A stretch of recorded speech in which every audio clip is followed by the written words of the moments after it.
Alhamdulillah. Assalamu alaikum, que la paix soit sur vous. À travers cette brève intervention, je vais tenter de répondre de manière très brève et très concise à toutes ces interrogations qui sont récurrentes et qui reviennent chaque année pendant le mois du Ramadan, afin de savoir qu'est-ce qui est autorisé, qu'est-ce qui n'est pas autorisé pendant les journées du mois de Ramadan. Alors, première des choses, il n'est pas du tout question d'argumenter toutes mes réponses, tout simplement parce que j'ai déjà traité une série avec argumentation concernant ce qui est autorisé et interdit pendant le mois du Ramadan.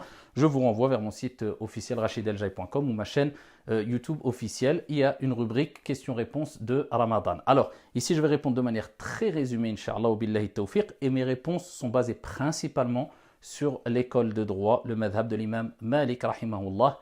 On traite le premier sujet. Concernant le dentifrice, ce n'est pas illicite d'utiliser du dentifrice pendant les heures de jeûne du Ramadan, pendant les journées du mois du Ramadan. Par contre, cela reste déconseillé par crainte d'avaler une substance et que cette substance parvienne à la gorge puis à l'estomac. Donc, si vous êtes amené à le faire, je dis bien pendant la journée du jeûne du Ramadan, donc utilisez un minimum de dentifrice afin d'éviter de l'avaler, et le fait de délaisser cela est préférable. Concernant les personnes qui sont malades, donc, ou une personne tout simplement qui craint pour sa santé de manière claire s'il est amené à jeûner.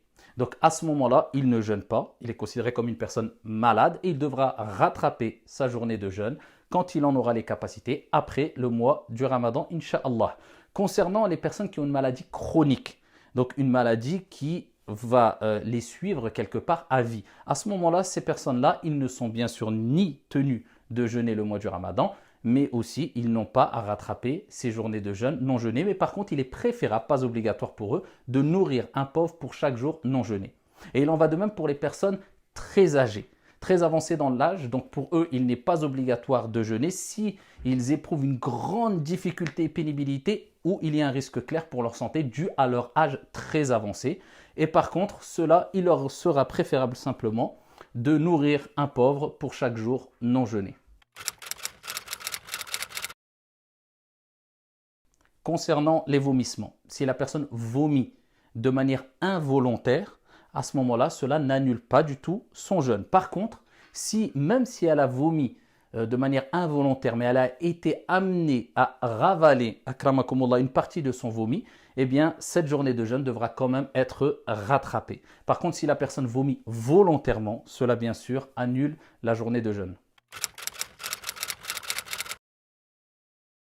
Concernant les glaires, akramakumullah, cela n'invalide pas le jeûne dans l'école de l'imam Malik, mais une majorité de savants considéraient que cela annulait le jeûne, le fait de ravaler ces glaires. Donc il est préférable de s'en débarrasser de ces glaires, de ne pas les ravaler, mais comme je vous ai dit précédemment, dans l'école de l'imam Malik, rahimahullah ta'ala, ravaler ces glaires, akramakumullah, cela n'annule pas votre jeûne.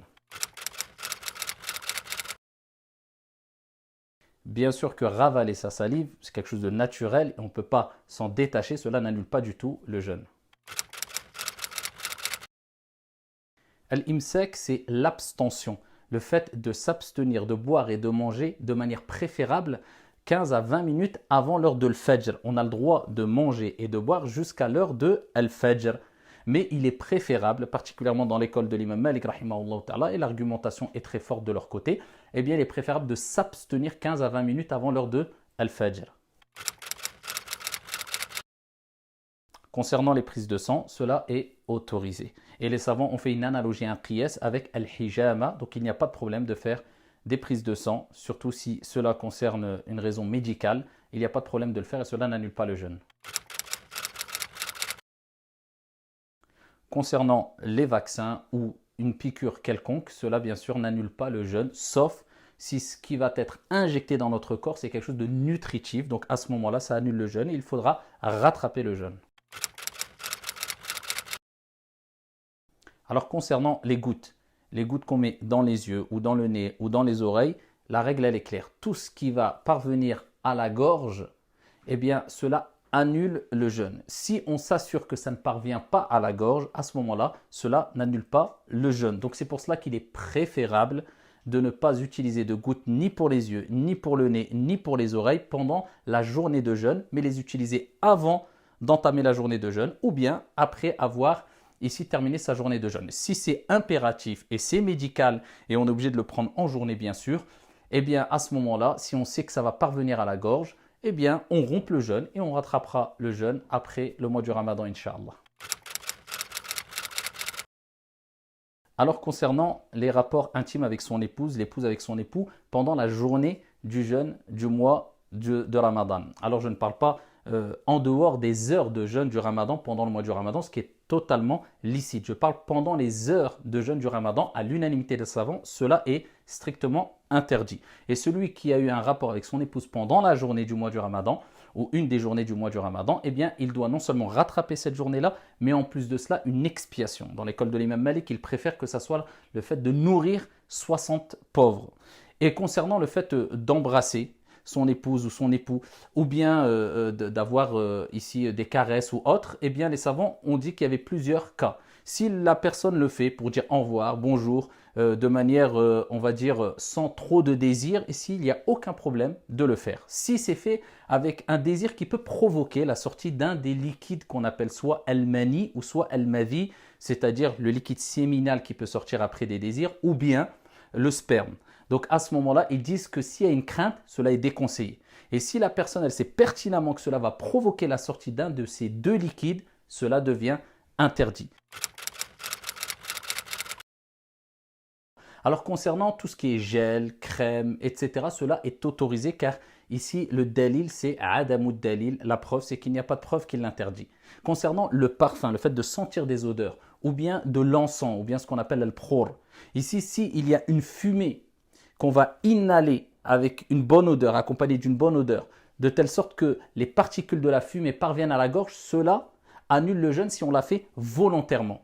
Mais si c'est simplement des odeurs qu'on sent sans qu'on soit amené à inhaler beaucoup de fumée, cela n'annule pas le jeûne. Donc pour le parfum, il n'y a pas de problème. Mais attention aux fumées qu'on peut être amené à inhaler, surtout quand on utilise de l'encens. Alors concernant ceux qui sont amenés à boire ou à manger par oubli pendant la journée ou une des journées du mois du Ramadan. Il faut savoir que d'après le récit prophétique authentique, c'est Allah subhanahu wa ta'ala qui l'a abreuvé ou qui l'a nourri et il doit continuer sa journée de jeûne. Mais dans l'école de l'imam Malik, ils disent oui, il doit continuer sa journée de jeûne, mais par contre, il doit obligatoirement rattraper cette journée après le mois du Ramadan. Alors concernant la femme qui est enceinte ou la femme qui allait, si elle doit rompre le jeûne, dans les 4 écoles juridiques, ils disent qu'elle doit rattraper obligatoirement cette journée de jeûne non jeûnée après le Ramadan quand on aura les capacités. Par contre, concernant la femme enceinte, dans l'école de l'imam Malik, elle est considérée comme quelqu'un de malade. Si bien sûr, il y a un risque clair pour sa santé ou la santé du bébé si elle est amenée à jeûner. Et donc à ce moment-là, elle est considérée comme quelqu'un de malade.